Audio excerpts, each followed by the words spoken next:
Welcome to Africa channel. Don't forget to like the video and subscribe to help us. If the XM label's mother loves its face, everyone else will love the power. Will anyone look back at the BMW XM in a few decades and think, why can't BMW design a car like that anymore?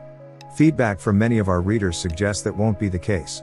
But however you feel about the XM, the 2024 BMW XM label, the new, most powerful, and most expensive bimmer on the road, won us over by adding more power to the hybrid V8. As an aside, this model used to be called the label red, but BMW dropped the red because, it probably had a reason. BMW could stick this engine into a loaf of bread on wheels, and provided it still held together despite being moldy and crusty, we'd still drive it. If this beefed up version in the label really is what ends up in the M5, well, here's your first introduction to it. The heart of the XM label is a 4.4-liter twin-turbo V8 engine that churns out 577 horsepower and 553 pounds-to-foot of torque. That's a massive 94 horsepower and 74 pounds-to-foot more raw combustion power than the standard XM. The permanently excited synchronous electric motor is unchanged at 194 horsepower and 206 pounds-to-foot of torque. A 19.2 kilowatt-hour battery stores enough electrons to take the XM label 31 miles before gas power is required, and the battery will recharge as you drive. Integrated braking keeps any mechanical to regenerative braking transitions hidden from the driver. With an effective torque input of 332 pounds-to-foot from gearing the motor before the 8-speed transmission, the XM label gets around on electricity as if it were a pure EV with a top speed of 87 miles per hour. With gas and electricity, the XM label is expected to hit 60 miles per hour from a stop in 3.7 seconds. When we tested the XM, it was half a second quicker than BMW's claims, and a low 3-second time feels possible after experiencing the extra power in the label. The combined 738 horsepower and twisting force is likely more than you can truly appreciate on the road. But you can sense the power no matter how it's driven, and it doesn't goad you into drag racing every stoplight the way American muscle does. Seriously, try to drive a Hellcat anything or Raptor R without flooring it. The XM label is more refined than that, with the confidence and restraint of a skilled boxer, holding its punches for the perfect moment. It's no slouch, but the extra power in the label adds a don't poke the bear element to its personality. Imagine the buffeting of a World War I fighter plane's propeller pulsing through the air, and you'll understand the menacing growl of the XM label's V8 mixed with the uncharacteristically low electric hum.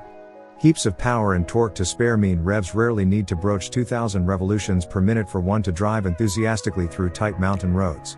With standard adaptive M suspension, professional, active anti-roll control, M sport differential torque vectoring, and rear steering, it handles its size and 3-ton weight with precision and control.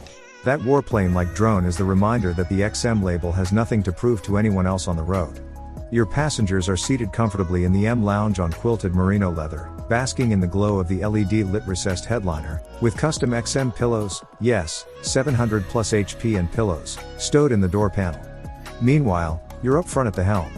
The asymmetric dashboard gives the BMW curved screen a bias toward the driver, and the raised edge of the center console next to the passenger is a reminder these are not their controls. The pavement around BMW's suggested driving routes through Greenville, North Carolina, generated aggressive road noise in nearly every vehicle, but the XM label was matched only by the 7 Series in keeping the cabin quiet. The ride wasn't as plush as the flagship sedan, but we didn't expect it to be. The comfort settings in other SUVs like the M60 versions of the X5 and X6 we drove were often too soft, but the XM label kept undulating on winding roads and jostling around passengers and cargo. It still isn't as stiff as anything with competition in its name, though, and should be suitable for long drives. The only real complaint we have is the massaging seats don't impress. Massaging pressure seems to be light in a lot of BMWs, but the XM was disappointing when you consider the price tag. The seats are comfortable, but the leather and cushions of the sporty seats are so thick you can hardly feel the rollers. This isn't a deal breaker for us, but it's a reminder that the XM label puts performance slightly ahead of comfort. Millennials, approaching their prime buying years, are supposedly all about experiences over things, right?